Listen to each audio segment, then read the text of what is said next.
Chaitanya Prabhu Nityananda Jayapataka Swami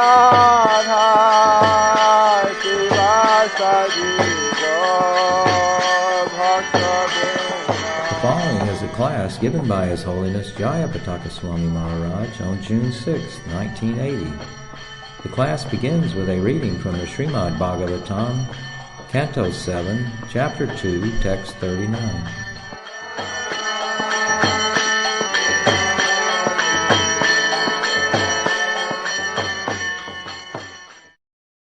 The boy addressed the women. O weak women, only by the will of the Supreme Personality of Godhead, who is never diminished, is the entire world created, maintained, and again annihilated. This is the verdict of the Vedic knowledge. This material creation, consisting of the moving and non-moving, is exactly like His plaything. Being the Supreme Lord, He is completely competent to destroy and protect.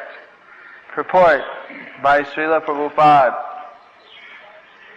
In this regard, the queens might argue, if our husband was protected by the Supreme Personality of Godhead when in the womb, why has he not been given protection now? To this question the answer is, Ya ichchayesha sijati damabhyayo ya eva rakshakya valum patechaya. One cannot argue with the activities of the Supreme Personality of Godhead. The Lord is always free, and therefore He can protect and also can annihilate. He is not our order carrier. Whatever He likes, He will do. Therefore He is the Supreme Lord. The Lord does not create this material world at anyone's request, and therefore He can annihilate everything merely by His will. That is His supremacy. If one argues why does He act in this way, the answer is that He can do so because He is supreme. No one can question His activities. If one argues what is the purpose of this sinful creation and annihilation, the answer is that to prove His omnipotence He can do anything and no one can question Him. If He were answerable to us concerning why He does something and why He does not, His supremacy would be curtailed. Why doesn't Krishna have to answer to anyone?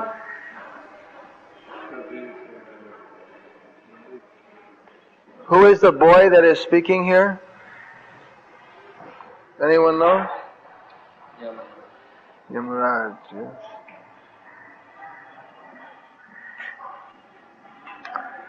Just as there's a Bengali proverb which says that if Krishna protects one, if the Supreme Lord Krishna protects one, then who can hurt him? And if Krishna kills someone, then who can protect him? Krishna rake bare ke, Krishna mare rake ke, mare Krishna rake ke.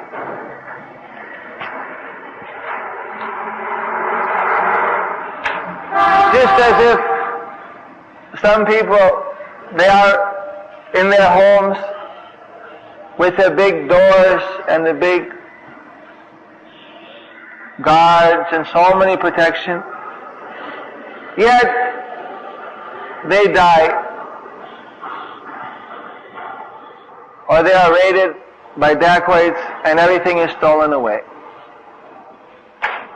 While another person, he may be carrying lakhs of rupees in his briefcase and walk down the street and no one will bother. Because ultimately everything, you see, is in the hands of Krishna. Ichcha eva. Chaiva ichcha anurupa. This material nature creates, annihilates, maintains simply on the will, on the wish of Krishna. Just like in our body we desire that, let me move my hand. Our hand moves. If we build a castle out of sand, we can also knock it down. No one asks us to build, we can also tear it within our prerogative. So all living entities are the part and parcel of Krishna. Malaya Vamsa Jiva Loki, Jiva Bhuta Sanatana. Some of them are cooperating and some of them are not cooperating.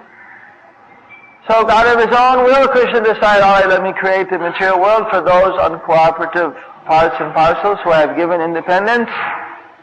And they can have an opportunity to satisfy their independent ideas and to eventually come back to me.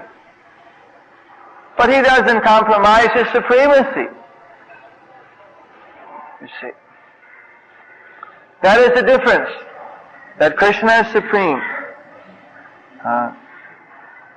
Therefore he can do whatever he likes. And that is considered to be all good.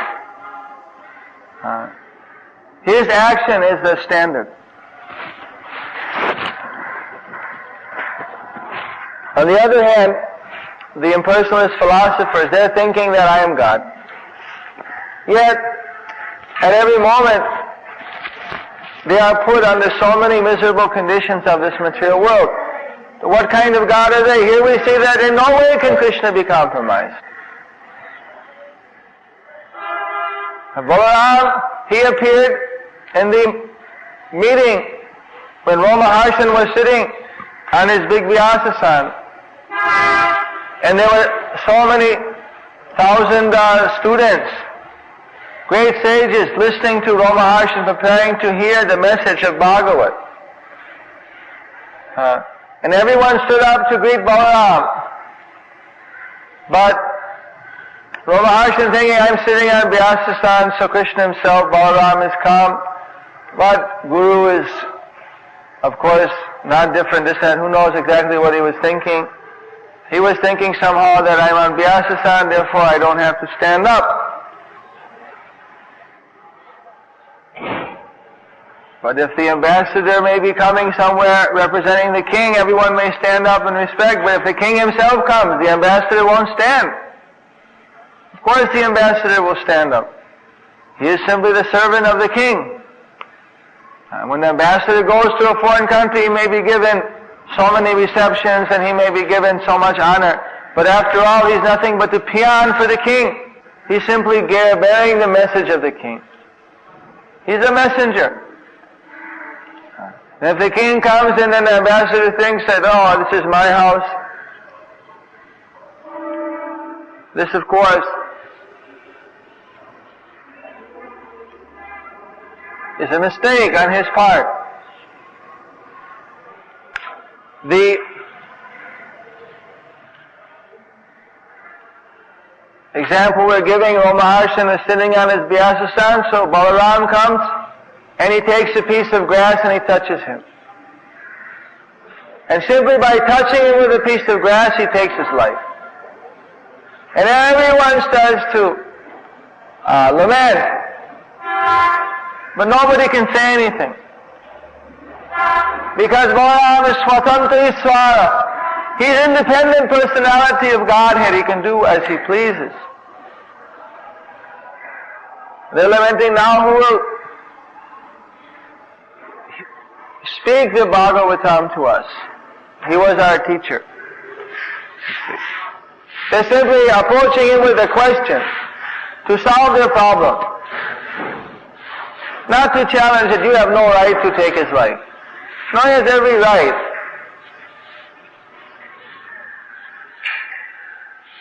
But they're in a predicament. So then Balaram, he established Suta Goswami, the son of Maharaj, to give the Bhagavatam to them.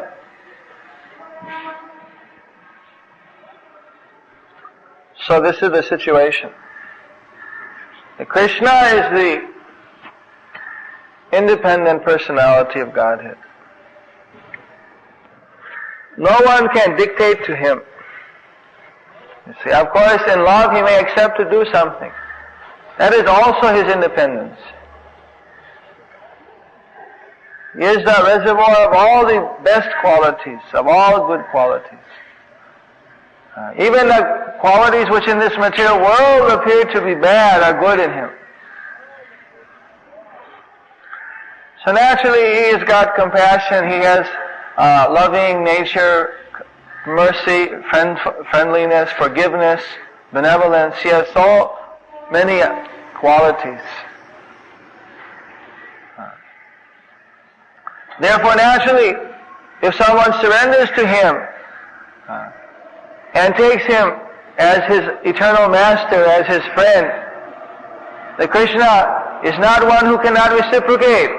He is more able than anyone else. But no one can make any demand over Krishna. Apart from love, there is no other call which Krishna. Even then, Krishna is independent. It is not that he has to listen to anyone. He may choose to listen to his loved one. He may accept that position out of his causeless, inconceivable mercy and qualities. But he is independent.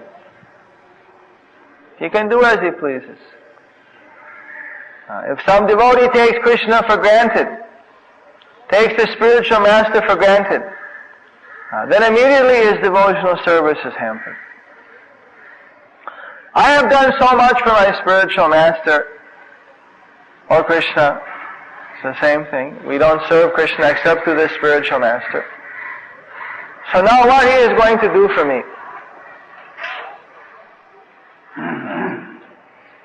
He is not giving me enough mercy. Why he is giving this God brother so much mercy? I am better than he is. I have done more service. I am more sincere in every respect.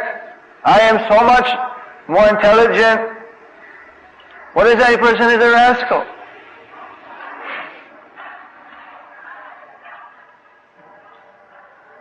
The spiritual master contains, in respect to his disciples, the same quality as the personality of Godhead. He is completely independent. He can give or withhold his mercy as he pleases. No obligation. If a disciple does not follow, the spiritual master is not obligated. He can give his mercy according to the way he sees it. Either neglect he may give his mercy or by attention.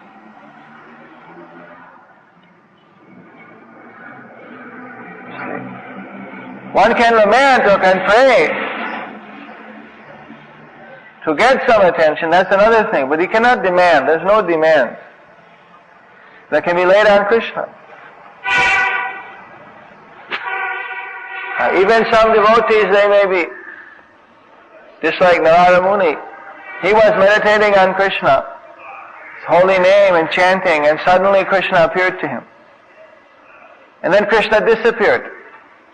When Krishna appeared, Narada Muni was taken to the heights of ecstasy, of complete jubilation at meeting his long lost Lord. And in a moment, Krishna disappeared, and he was cast down into the pits of desperation. Where is Krishna? Again, he tried to adjust his sitting position, he tried to do the pranayama, he tried the mantra, he tried any ways that he had done before, how to again bring back Krishna. But Krishna is not subject to come by any mechanical means, by gymnastics or by, you see, even by practice of devotional service, by sadhana bhakti. Krishna is obligated to come. You cannot say that if I perform, you see, 3 lakhs of names, and the 300,000th name, Krishna must appear. You see, there's no such mechanical process. That even if you do for 1 crore births chanting Hare Krishna, Krishna does not have to come. There's no obligation. They said one can go on practicing devotional service for 1 crore births, chanting Hare Krishna, without saying Krishna.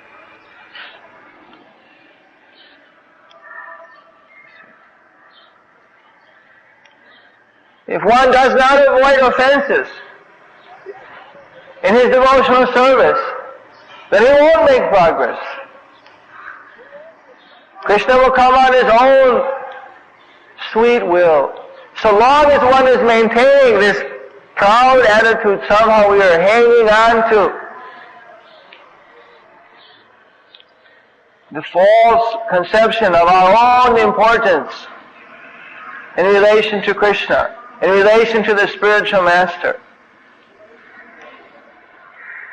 in our relation to others, you see. Not realizing how infinitesimal, how insignificant we are. That Krishna is not obligated to come. So that puffed up attitude causes us to commit offenses.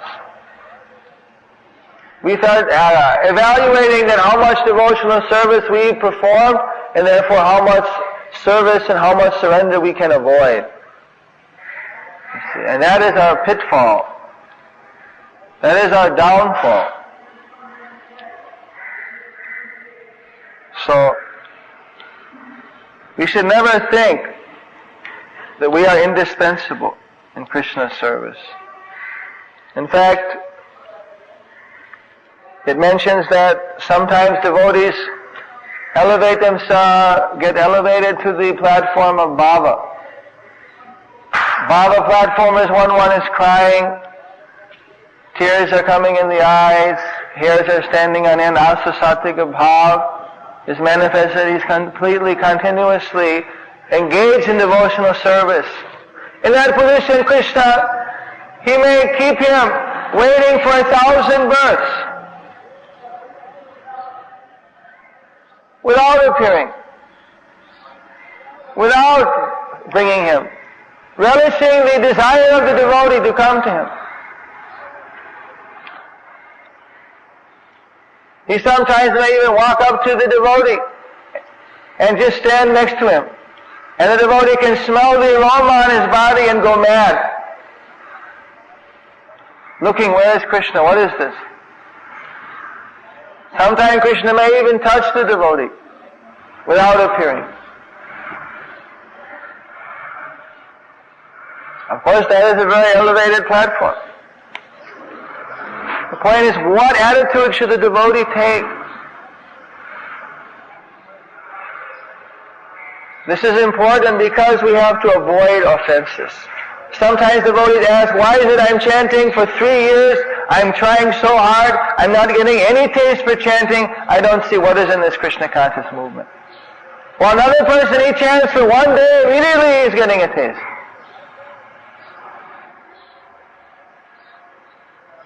And it's not that anyone chants 3 years, they got no taste. It's just at that moment the person is in Maya. The reason why someone doesn't get a taste is because they commit offenses. Because they are not understanding how to avoid offenses. They're not obeying the instructions of the spiritual master, or they're criticizing Vaishnavas, or they're criticizing the scripture, or they're committing sinful act on the strength of chanting, or they're thinking that Krishna and the demigods are the same, or they're putting their own imagination, ideas in the holy name, not knowing that Krishna and the holy name are not different, or they're preaching fanatically to unfaithful people, not seeing how it's turning them away from Krishna, or they're thinking this is like some type of pious activity to go to Swargaloka, and so on and so forth. So as a result, they're not getting taste.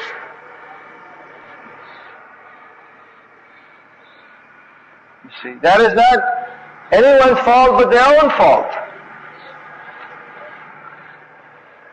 That is their own negligence. There was a devotee who had committed an offense to Lord Chaitanya's devotees. And when he went to see Lord Chaitanya said, I will not see him anymore. You do not bring him before me. I do not want to see his face who has committed such an offense. And so that devotee, he was very much frustrated to understand that he could not see Lord Chaitanya. So he was feeling so bad that I am not able to see Lord Chaitanya, that he begged, "So when will I be able to see Lord Chaitanya again?" And Lord Chaitanya sent a message out, after 1 crore of births. After 10 million births you can see me. And when that devotee heard that you can see Lord Chaitanya after 10 million births, he started jumping and shouting, "Hari Bol, Hari Bol, Gaur, Hari Bol!" I thought I would never be able to see Lord Chaitanya again.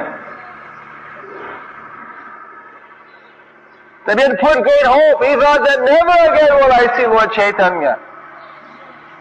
And when he had only 10 million births, that sometime I'm going to see Lord Chaitanya. He's so filled with jubilation. We've been in this material world. Brahmando Brahmite Kono Bhagavan Jeev Guru Krishna Prasade Pai Bhakti Lota Beach. You know for how many births we've been in this material world? There's no computer that can come up with a figure without using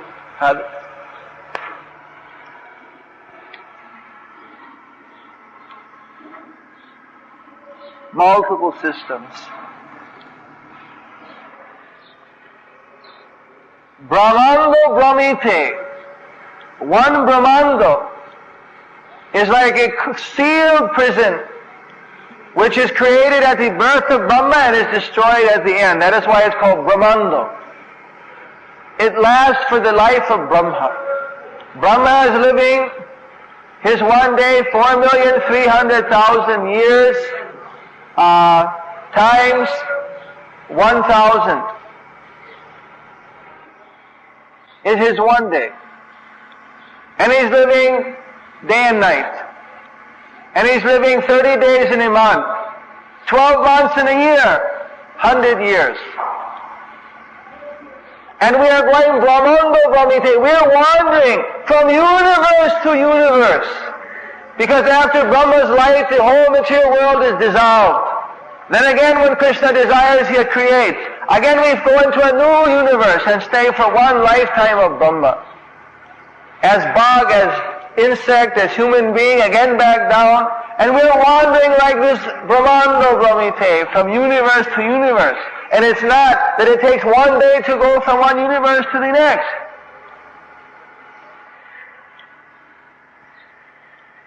What is a million births? So long as the devotee thinks, I'll serve so long, and if I don't get Krishna within that time, then I'll try something else.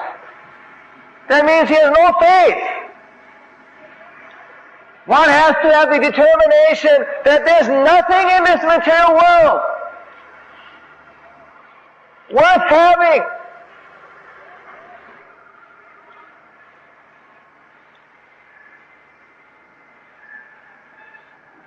There's nothing else I want but Krishna. And I have no terms. My terms is I simply want to serve Krishna. In any condition.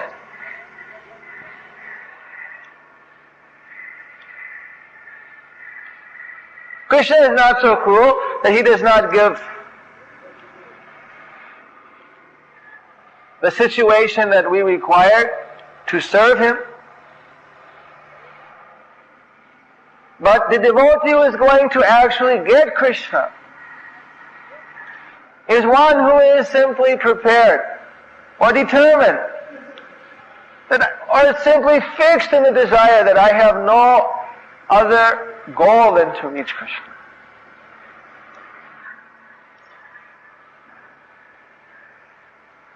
That is pure devotion. Anyavilashita sunyam jnana karman anabhitam anukulena Krishna anusivanam bhakti uttama. So even if someone isn't so advanced, Arjuna was told, you simply think of me. He said, I can't do it. To simply think of you, Krishna, is so difficult, because the mind is just more difficult to control than the raging wind. To simply think of you. Of course, Arjuna is always thinking of Krishna, but he saw me that, well, it may be difficult, you show me, is there another way? Actually, Arjuna was always thinking of Krishna. But still he asked for our benefit. All right, if I can't think of you always, what else can I do? So, all right, then practice thinking of me. But the devotee should understand, even if he's not able to always think of Krishna, what is the goal? If we start to think that not being able to think of Krishna, this is all right, it's good enough. Make some type of pure psychology that by others, they're also not so advanced, so I'm not so advanced, so I'm doing good enough. We have to take the Guru, the Shastra, and the Sadhu as our standard. If each individual devotee is fixed with the absolute standard, then he makes absolute progress. What is the trouble with contemporary religion? Everyone is basing their standard on the relative imperfections and the people they see around them. And so gradually it goes one step further and further up. My grandmother, she followed Ekadasi, she fasted on Purnima, she did Krishna Puja, she said Jai Sri Krishna every time she saw anyone, and she always wore tilak. So then my father, he left off the tilak and he left off the Ekadasis, but he used to bow down before the deity. And then my father, so he used to smoke and take tea, but he used to also say Jai Sri Krishna when he saw people. And then what am I doing? And I'm drinking wine, but I also put tulsi on my chicken. You see, and then goes from this point.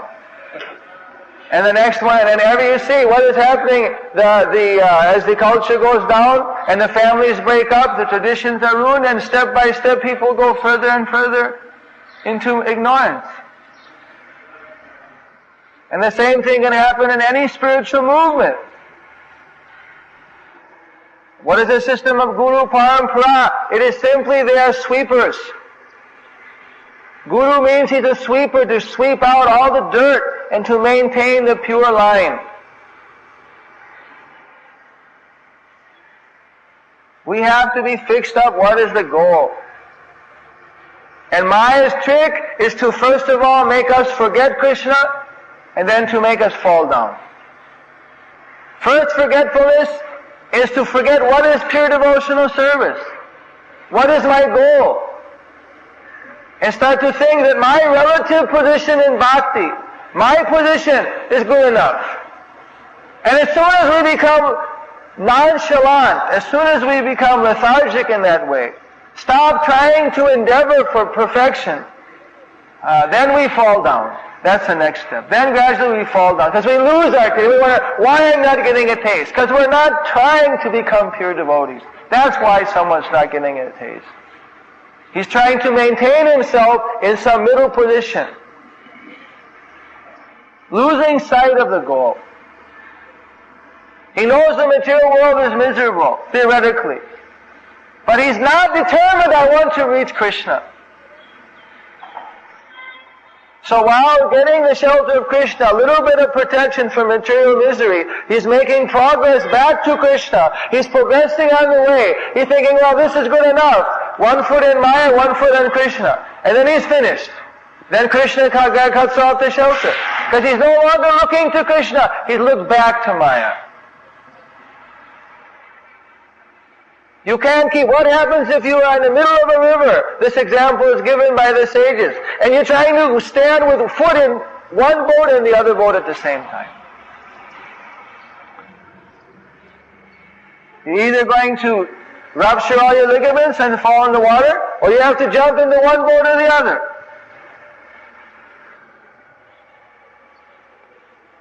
We are stepping, you see, from material world to spiritual world. That step, even taking 1 or 5 lifetimes. You see, it can take 1 minute, but we're making this step. See? Whether cold war or hot war. It's a war with Maya. And if one starts to see Maya as a friend, you see, that means you've lost the battle. That means Maya is the one that skirmished. Therefore, why is Shastra go so much into detail? What is to do, what is not to do? Karja karja. Who doesn't know what to do and what not to do? Akarja karja janata guru tyagam vidiyate. Even if he's a guru, he should be given up. That is what Krishna Chaitanya is saying. Who else is there to help us? We surround ourselves with our, you see, society and friendship and nation.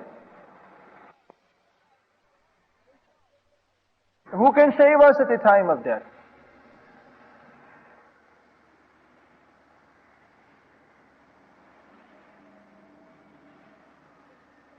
Actually, Krishna never lets the soul down. But if the soul thinks, I have some demand, Krishna, you must do this now. Krishna, he will not let his devotee down.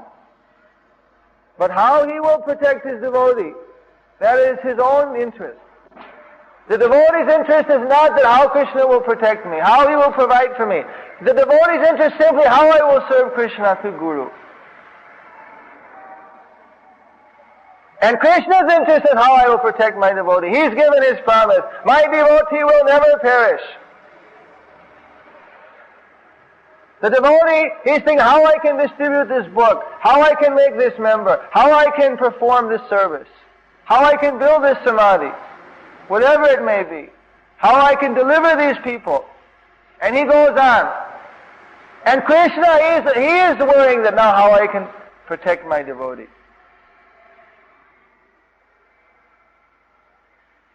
You see, it's a wonderful. Actually, I was visiting one temple where Lord Chaitanya took sannyas. I was going on my way to see the birthplace of Krishna Das Kaviraj. And we were planning to go there and reach by noon and come back.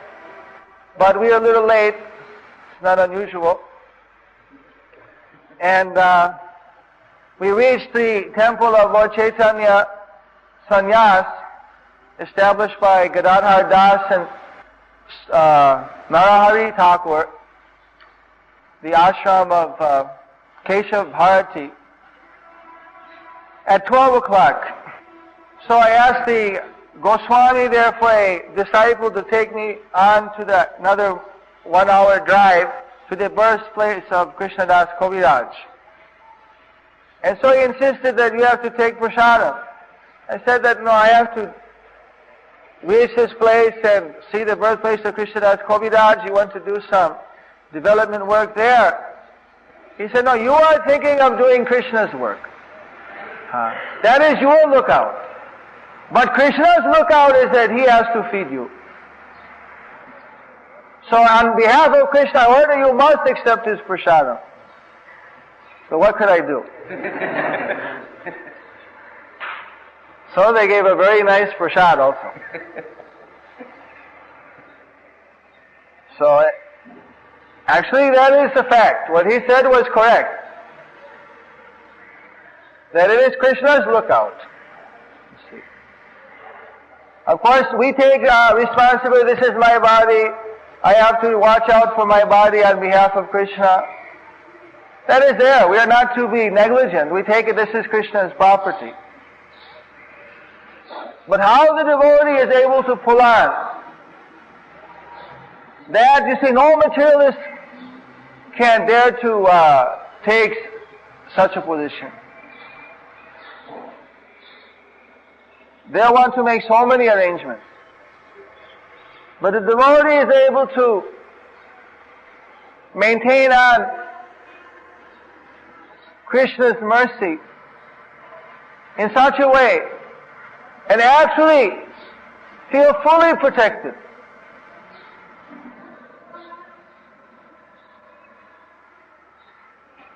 Even in his activities, even as grihastas are doing their work, because they're depending on Krishna, they're accepting what Krishna sends. And Krishna also helps in every sphere. If one is actually a devotee, the clue is we have to be devotees. Devotee means to actually want to please Krishna through our service. And how pure devotee we are is how much we're able to avoid committing offenses. How able we are able to be fixed in the desire to satisfy our spiritual master and sincerely try for that. So although Krishna does not have any obligation, he can let us wait. But yet, he is more eager than we are to have us come to him. He is more eager than we are to have us come to him.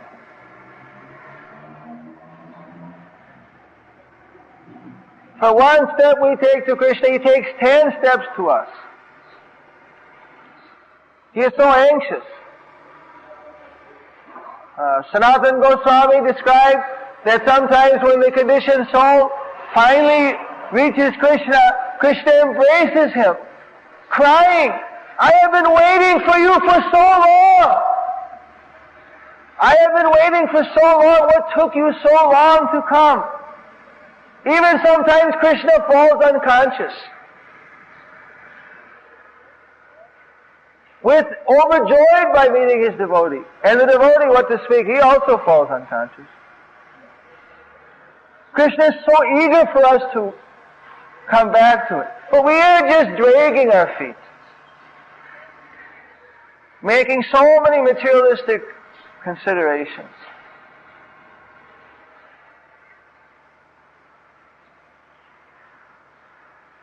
If we became a little bit interested in trying to do what Krishna wanted, trying to understand the mind of the spiritual master for delivering the fallen souls,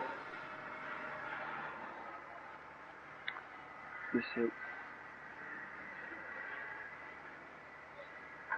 And Krishna is so easily available because he is more anxious than we can imagine for us to return to him. But Krishna is not one to come, "No, just wait, Krishna, I have to finish this one thing. You have come, but I have to enjoy this before I have time for you." No, you enjoy first and then come. And we're taking this, Krishna is saying, you enjoy first and then you come. So we are going out enjoying, and then going to Krishna doesn't come. And if one is actually, simply fixed that I want to reach Krishna, Krishna does not make him wait very long.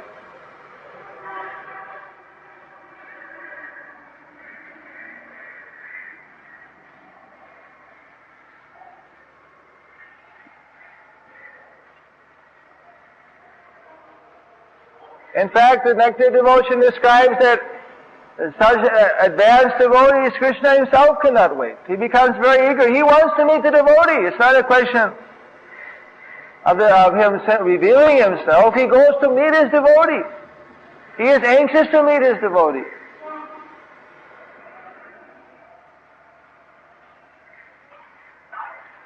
That devotee is interested in serving Krishna. You see. So, here we see that Jamaraj,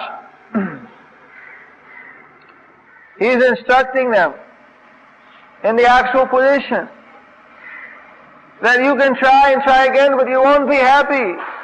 Because the secret for happiness is only Krishna's mercy. Even you want to be materially happy, he is the one who creates and annihilates at his sweet will.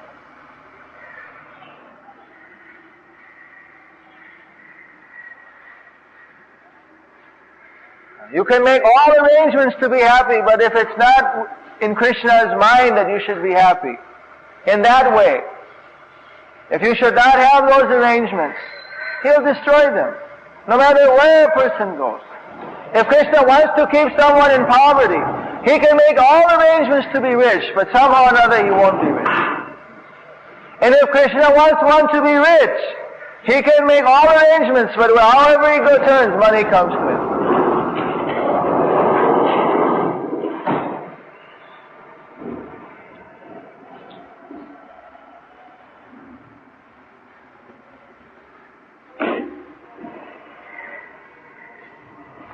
So that's why Krishna says we should go on performing our duty and devotional service, depending upon Him. And Krishna, it's His lookout. It's His lookout. And to whatever extent we can depend on Krishna, to that extent Krishna, He takes over our lives.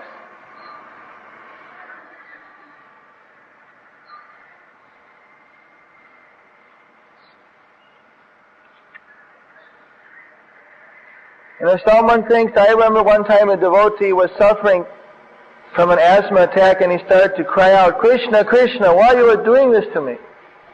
It was the most terrifying and offensive thing to hear someone say that. I stopped him, how you can say this? We have committed so many sinful activities in our life, in our countless lives. If we are suffering, is it not only our own fault from our previous lives and this life? How you are blaming Krishna? The materialist is committing so many, you see, this is material life. Materialist, he does all kinds of nasty things, all kinds of offensive things. And if he gets a little success, he thinks, I am so clever. I am so expert. I have created this situation for myself. I am so happy, powerful, and well situated. And as soon as he's put in misery, he thinks, why Krishna is doing this to me? And a devotee, he suffers any kind of difficulty. He thinks that this is due to all the sinful life I have always done. Krishna is so kind, He's only giving me a token of what I deserve. And if he has any success, he thinks, oh, look what Krishna has done. You see, what is sleeping for the self-realized soul is awakened time for the man in materialistic ignorance. And what is the waking time? And what is for the self-realized soul? That is a sleeping time for the materialist. They're like the two opposite sides of the coin. Like day and night.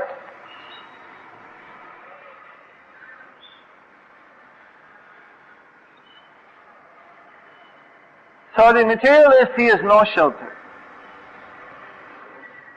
Therefore he is always miserable. And the devotee, he has no problem.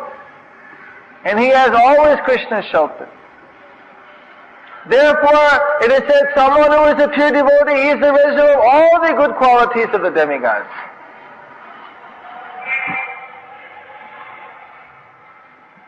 So this Krishna conscious movement is meant for creating brahmanas, Prabhupada said, because the society has no brahmanas. In fact, Srila Prabhupada said that when we take new people into our movement, they may not be able to follow all our principles, so better they live outside and come to the temple and associate and learn Vairagya. Learn what is the philosophy. When they are willing to follow all of our Krishna conscious principles, then let them come and stay.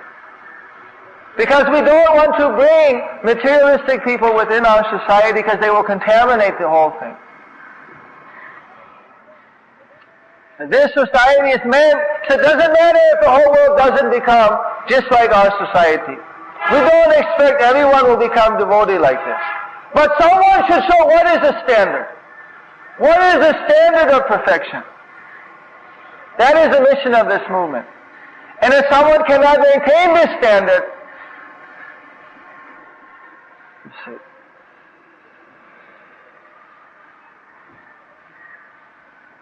then we should not let him in until he's strong enough by associating that he can actually maintain.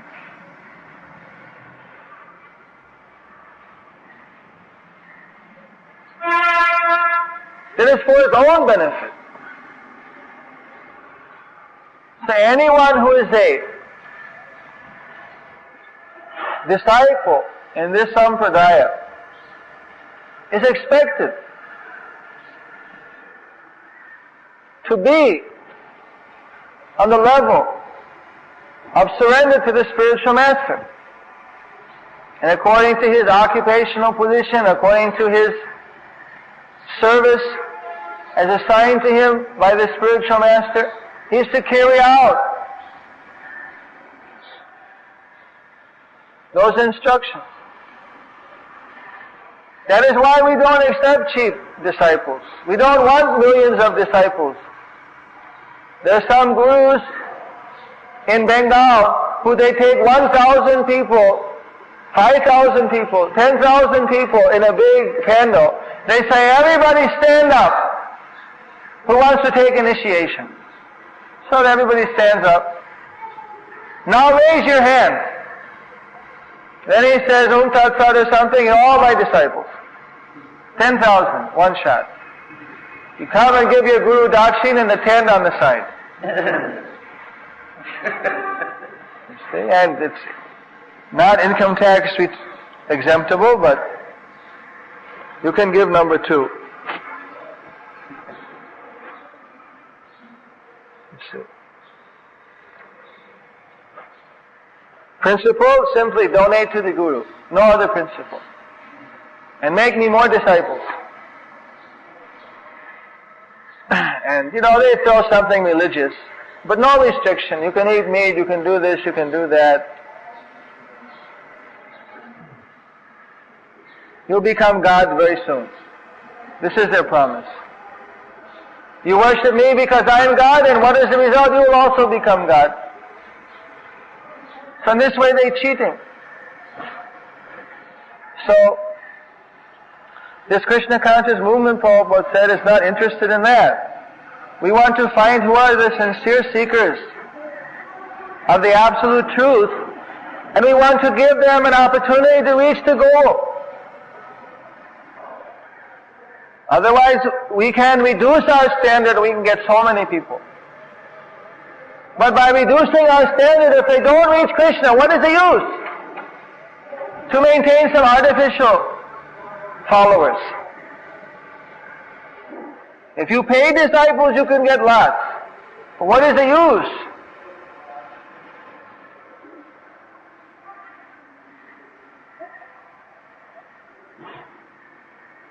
Disciple means that he is giving to the Guru.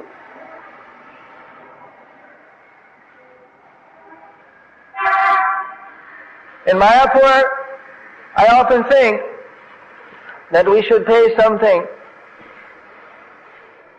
token, and we'll get so many people because they want to send home 50 rupees to their mother. But the question, of course, is that if they're doing no service and they come there and follow all the principles and take a token, then they're making a step up. There's some progress, and that way it has some good value. But how to maintain that is not the standard.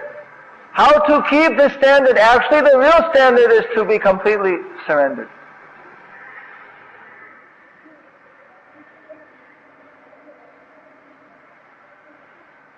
That is a very difficult situation. That there's two things. One thing is to bring people up. But then you see, then there's so many sub-religious principles. You can argue that, well, if you give charity, get a person to give charity, that is also bringing him up. But the real thing is we want to get the person up, back to Godhead. So there has to be the complete program to take a person from the first step to the last step. Otherwise, we're cheating. We're misleading the people. If we cannot take one to the full goal, then we shouldn't sit on these big seats, or we shouldn't preach Krishna consciousness. Then we're bluffing. We have to be able to take the person from the beginning to the end stage. So that principle Prabhupada is given, how we can reach the final stage of devotional service. And once a person makes some advancement, he shouldn't step back. If a person makes a progress to one point, and then he becomes content again, he takes back steps. That is very unfortunate. Whatever progress we make, we have to maintain. Even if we don't go leaps and bounds ahead, whatever progress we make, we have to protect. And go on, slow but sure. We're not interested in immediate. We're interested in sure. Even if it's slow but sure, we want sure progress. So, by Lord Chaitanya's mercy, even our slow but sure step forward means very rapid. Because of His mercy. As we're walking, but Krishna is walking to us so much faster. So our slow step forward is a huge mile forward from Krishna's side. He's practically running while we're walking. But we have to keep stepping. If we stop walking to Krishna, if we stop proceeding to Krishna, if we lose our link with the absolute goal, and start to again be absorbed in our material mind and body conceptualization, thinking that this is the all in all, then we're finished. Because then Krishna is waiting. All right, so let him finish that, then I'll come. That is where the devotee is more merciful. He grabs the disciple by the ear and drags him. No, what are you waiting here for? You go to Krishna. You see, Krishna won't come unless the devotee is going to him. But the spiritual master is so kind. The devotee is standing there spaced out, standing there with his head in the clouds in Maya, and the spiritual master pushes him. You go to Krishna. Don't waste time here. You see. That is why the devotee is considered to be more merciful than Krishna.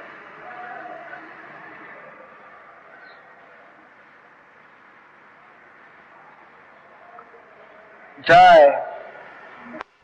In that fixed return position to the goal, sometimes due to unsteady progress in consciousness, we may be like one attends a class, one may be fixed up, and then later on, even during the same day, and a few moments later, again may forget. How do you come completely determine that? We also want to be able to sometimes that Arjuna asked the same question to Krishna. Then if I can't think of you at every moment, then what to do? He said, "I'll best." And you have to practice. How does a dog learn? The dog, he passes a stool in the house, you put your nose in this, what are you doing? And they go out. Then the dog finally, after being beaten, putting his nose in it again and again, finally he knows that, oh, now it is time to pass nature call. Let me go outside, otherwise I'll get hit. You see? So why do you think we do something? We get kicked. We should know I'm getting kicked. This is because I'm in Maya. This is because of my material desires. This is why when the devotee takes being kicked is Krishna's mercy. An impetus for us to become virakti, to become disgusted with this material world.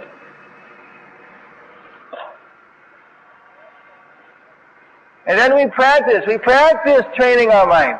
We catch our mind, that mind is just like a dog, just like a wild animal, just running here and there. And the intelligence sees it, where my mind is running to, get back to Krishna. Just like the mother takes care of the kid. So, like that our intelligence is absorbed in something, the mind, where it goes. The next thing the mother looks is that he's taking one knife and he's going to start to play in his mouth. What? like that. Our mind is just like an infant, running here and there. It's untrained. So how we have to train our mind with our intelligence. That intelligence is given by mercy of Guru and Krishna. That intelligence we get, that's why we chant every day 16 rounds. That's why we follow these 4 regular principles, to get spiritual intelligence. So that when we see our mind going off, when we see our senses uncontrolled, we control. If we don't practice strictly the sadhana of chanting, of hearing the class, of associating with devotees, then we don't get that intelligence how to control our mind. We get bewildered. We get covered up. That is why it is a complete process. We have to practice. We have to chant. We have to do all these things. And then when we see our mind is going, we have to take that austerity and rip it back. You see, if the mother is a drunkard, and anesthesia doesn't care, the kid can die or live. You see, if our intelligence becomes infatuated with the glare of this material world, and loses sight of that our goal is to become pure devotees, then it doesn't think that if the mind goes off it means very much. Oh, let it play. Who cares? You see. We become bewildered by the glare of Maya. Then Krishna sends so many representatives, so many instructions, smashes us in different ways, instructs us in different ways, to try to bring us around. So from our own side, what do? We have to practice our devotional service. We have to practice following the instructions of the spiritual master. On one side, watering the plant, and on the other side, ripping out the weeds. Ripping out the weeds. 50% of time watering and 50% weeding. This is a formula Prabhupada gave. So it seems like it takes forever for a child to grow up. But after a while, pretty soon before you know it, the child's already grown up. Like that, seems to take forever for our mind to be controlled. But we just stick to it. The mother doesn't say, well, it's taking too much trouble, kill the kid. You see, that doesn't know mother. It's a Rakshasa.